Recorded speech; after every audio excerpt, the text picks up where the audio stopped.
আমার বোনের ব্রেস্টে টিউমার হওয়ায় অপারেশন করা হয়েছে। এখন প্রশ্ন হচ্ছে বোনের বিয়ের সময় বিষয়টা ছেলে পক্ষকে জানানোর প্রয়োজন আছে কিনা। বৈবাহিক জীবনে যদি প্রভাব ফেলতে পারে এরকম কোনো ট্রিটমেন্টের কারণে এরকম কোনো ত্রুটি বা এরকম কোনো বিষয় তৈরি হয়ে থাকে, তাহলে সেক্ষেত্রে সেটা আগে থেকে অবশ্যই জানানো উচিত। অতএব আপনার বোনের বিবাহের সময় এই বিষয়টা পাত্রপক্ষকে জানানো দরকার। তা না হলে পরবর্তীতে ভুল বুঝাবুঝি তৈরি হতে পারে, বিবাহ ভাঙার দিকে যেতে পারে, যেটা কারোর কাছেই আসলে কাঙ্ক্ষিত বা প্রত্যাশিত কোনো বিষয় নয়। সাধারণ রোগ যদি হয়ে থাকে, যে রোগের কারণে আসলে বৈবাহিক জীবনে কোনো প্রভাব ফেলার কথা নয়, তাহলে সেক্ষেত্রে সেটা জানানো জরুরি না। আমি একজন দিনদার জীবনসঙ্গী চাই। বর্তমানে একটি ছেলের সঙ্গে বিয়ের আলোচনা চলছে। অতীতে সে ইসলাম মানত না, হারাম রিলেশন ছিল। এখন নাকি নামাজ রোজা শুরু করেছে। অনেকে বলছে বিয়ের পর ঠিক হয়ে যাবে। আমার প্রশ্ন, এমন ছেলেকে বিয়ে করা কি উচিত নাকি প্রস্তাবটি বাতিল করব? আপনার পরামর্শ কামনা করছি। সে পরিবর্তিত হয়েছে, এটি যদি আপনার কাছে পরিষ্কার হয় এবং প্রমাণিত হয় এবং আপনার যদি সুধারণা তৈরি হয় যে হ্যাঁ, সে নতুন জীবন শুরু করেছে এবং সে সংশোধিত হয়েছে, তাহলে তো আপনি এই প্রস্তাবে সাড়া দিতেই পারেন। আর যদি আপনার মনে হয় যে না, সে আবার ব্যাক করতে পারে তার পূর্বের জগতে বা এখনো তার ফিরে আসাটা সেভাবে শক্তিশালী হয়নি, এতটা স্টাবলিশ সে নিজেকে করেনি তার উপরে, তাহলে সেক্ষেত্রে আপনি তার প্রস্তাব রাখা না রাখার পরে এখতিয়ার রাখেন, এটা আপনার ব্যাপার। আপনার যদি মনে না হয় তার ব্যাপারে যে সে যথেষ্ট পরিবর্তন হয়েছে, তাহলে সেক্ষেত্রে অবশ্যই আপনি সেটা ডিনাই করতে পারেন। পাত্র নির্বাচনের ক্ষেত্রে মেয়ের বাবা হিসাবে পাত্রের কোন কোন দিক লক্ষ্য করা জরুরি? অনেক মানুষ পাত্র নির্বাচনের ক্ষেত্রে সর্বপ্রথম দেখে পাত্র সম্পদশালী কিনা। অনেক প্রসিদ্ধ বুজুর্গ আলেমকেও এমন করতে দেখা যায়। এ ব্যাপারে আপনার মন্তব্য জানতে চাই।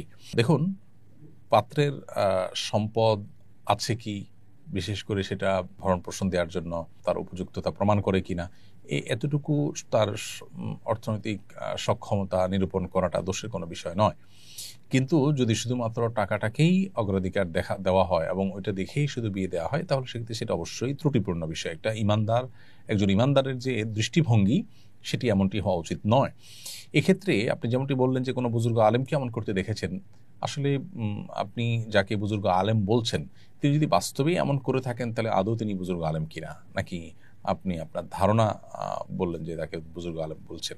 মূলত নবী করিম সাল্লাল্লাহু আলাইহি ওয়াসাল্লামের প্রসিদ্ধ যে হাদিস আছে, সে হাদিস আমাদের সামনে রয়েছে। তিনি বলেছেন যে তুনকাহুল মারআতু লিআরবা, সাধারণত 4টি বিষয় দেখে মেয়েদেরকে বিয়ে করা হয়। এই বিষয়গুলোর মধ্যে থেকে একটা হলো লিমালিহা, তার সম্পদ দেখে, ওলি হাসাবিহা, তার বংশ মর্যাদা দেখে, ওলি জামালিহা, তার সৌন্দর্য দেখে, ওলি দিনিহা, তার ধার্মিকতা দেখে। ওই যে বলেছেন ফাসবার বিজাতিদ দিন।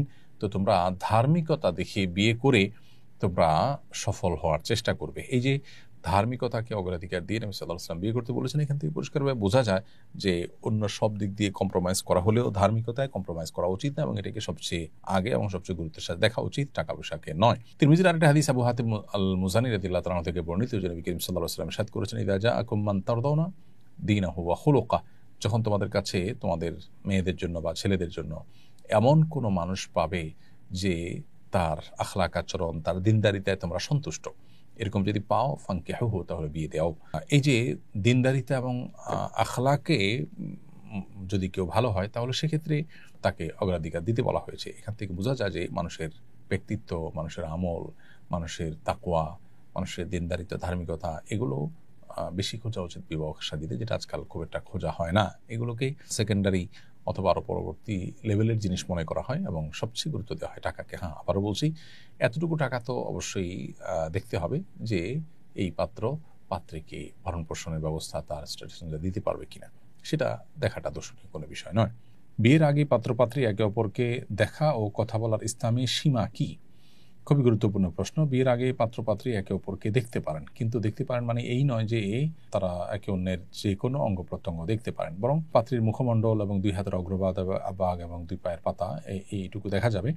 পাত্রীর চুল পর্যন্ত দেখতে ফুকাহে কেরাম নিষেধ করেন। এর বাইরে পাত্রের যে পিতা, তিনি পাত্রীকে দেখতে পারবেন না, বা পাত্রের দুলাভাই, পাত্রের বন্ধুবান্ধব, মামা, চাচা, এরকম যারা এখনো পাত্রের সাথে বিয়ে না হওয়ার কারণে, পাত্রীর সাথে বিয়ে না হওয়ার কারণে এখনো যারা মাহরাম হয়ে যাননি, তারাও দেখতে পারবেন না। পাত্রের মা, বোন, মেয়েরা দেখতে পারবে, আর পাত্রপক্ষের শুধু পাত্র একাই পুরুষ হিসেবে দেখতে পারবেন। মেয়ের মন মানসিকতা বোঝার জন্য প্রয়োজনীয় কথা যেটা, সেটাও বলা যেতে পারে, কিন্তু সেটাও এমনভাবে বলতে হবে যে ফিতনার কোনো দুয়ার যাতে উন্মোচন না হয়। এরপর প্রশ্ন হলো, বিয়ের আলোচনা চলছে ছেলের পক্ষ থেকে বলা হয়েছে বিয়ের পর স্ত্রী বাসায় থেকেই যে কোনো ইসলামিক কোর্স বা পড়াশোনা করতে পারবেন, তবে বাইরে কি উচ্চশিক্ষা যেমন অনার্স বা অন্য দুনিয়াবী কোর্স করা যাবে না। এ ধরনের শর্ত আরব ইসলাম সম্মত কিনা? বিয়ের ক্ষেত্রে এ ধরনের শর্ত আরোপ করার সুযোগ আছে। ছেলে পক্ষ চাইলে সে শর্ত দিতে পারে, আবার মেয়ে পক্ষ সে শর্ত মানতেও পারে, নাও মানতে পারে, তারা মানতে বাধ্য নন। কোনো ব্যক্তি তার বিয়ের পর তার স্ত্রী বাহিরে কি পরিমাণ এঙ্গেজ থাকবে, আদৌ থাকবে কিনা, তিনি এটা পছন্দ করেন কিনা, এটা বলার রাইট তার অবশ্যই আছে। আরিয়ান খান তন্ময়, আপনি লিখেছেন, আমার বিয়ের জন্য বাবা মা মেয়ে দেখলে মেয়ের ছবি সবাইকে দেখায়, এতে আমার খুব খারাপ লাগে, বোঝালেও মানতে চায় না, এতে আমার কি কিছু করার আছে? ভাই আরিয়ান খান তন্ময়, আপনার বাবা মা আপনার বিয়ের জন্য যখন মেয়ে দেখেন, পাত্রীর ছবি অন্য পুরুষদেরকেও দেখান, তাদেরকে আল্লাহর ভয় যেমন আপনার দেখানো উচিত, ঠিক তেমনিভাবে বিচক্ষণ বিদগ্ধ আলেমুলামা যাদের প্রভাব তাদের উপরে আছে তাদের মাধ্যমে তাদেরকে বিষয়টাতে সংশোধনী আনা উচিত এবং তাদেরকে বোঝানো উচিত। পরপুরুষ দেখলে আপনি ছাড়া, অর্থাৎ পাত্র ছাড়া অন্যরা, অন্য পুরুষরা ওই পাত্রের ছবি দেখা নাজায়েজ এবং গুনাহ, এই ধারণায় হয়তো তাদের নাই। আর আপনি সন্তান হিসাবে আপনার কথা তারা হয়তো কেয়ার করছেন না, এই জন্য আপনি মসজিদের ইমাম সাহেব, আপনার আশেপাশের আলেমুলামা, অন্যদের দিয়ে আপনি তাদেরকে বোঝানোর চেষ্টা করতে পারেন। আর এরপরও যদি তারা এই অন্যায় করেন, আপনি চেষ্টা করেছেন বোঝাবার জন্য, আপনি উদ্যোগ নিয়েছেন, তারপরেও তারা যদি সেটার উপরে আমল না করে বা সেটাকে কেয়ার না করে, তাহলে ইনশাআল্লাহ আশা করা যায় যে আল্লাহ তাআলার কাছে আপনার কোনো দায় থাকবে না, কারণ আপনি আপনার চেষ্টা করেছেন। জুলাই স্মৃতি জাদুঘরে অনেক ভাস্কর্য স্থাপিত হয়েছে, এ নিয়ে অনলাইনে মিশ্র প্রতিক্রিয়াও দেখা যাচ্ছে, আপনার অভিমত কি জানতে চাই।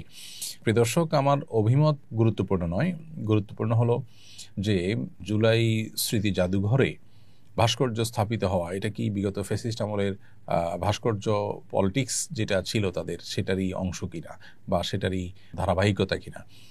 এটা দুর্ভাগ্যজনক হবে যদি তাই হয়ে থাকে, কারণ এদেশের মানুষ তাদের ট্যাক্সের টাকা আসলে অনেক দামি দামি ভাস্কর্য স্থাপন করা হবে, এটা আসলে দেশের মানুষ চায় না।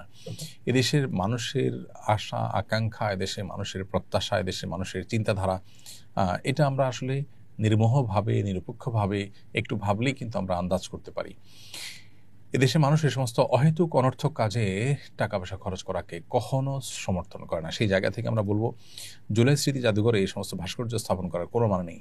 জুলাইয়ে যারা মারা গেছেন তাদের পরিবারগুলোর খোঁজখবর না নিয়ে, যারা আহত হয়েছেন তাদের প্রপার ট্রিটমেন্টের ব্যবস্থা না করে, ক্ষতিপূরণের ব্যবস্থা না করে ভাস্কর্য স্থাপন করে আসলে আমরা কি করতে চাই, এটা আমার মনে হয় নতুন করে ভাবা উচিত। এই যে গতানুগতিক কাজ, এই যে বিগত সময় থেকে চলে আসা ভাস্কর্য কালচার, এগুলো থেকে আমাদের বেরিয়ে আসাটা খুবই প্রয়োজন। আমি মনে করি এটা গণমানুষের টাকাকে গণমানুষের আশা আকাঙ্ক্ষার বিপরীতে খরচ করার শামিল।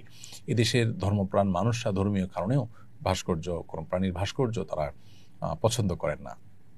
আপনি এ ব্যাপারে যদি জনগণের মতামত নিতে চান, বহু উপায় আছে মতামত গ্রহণ করার। আমার তো দৃঢ় বিশ্বাস যে জনগণের মতামত নেওয়া হলে মানুষ এটাকে প্রত্যাখ্যান করবে।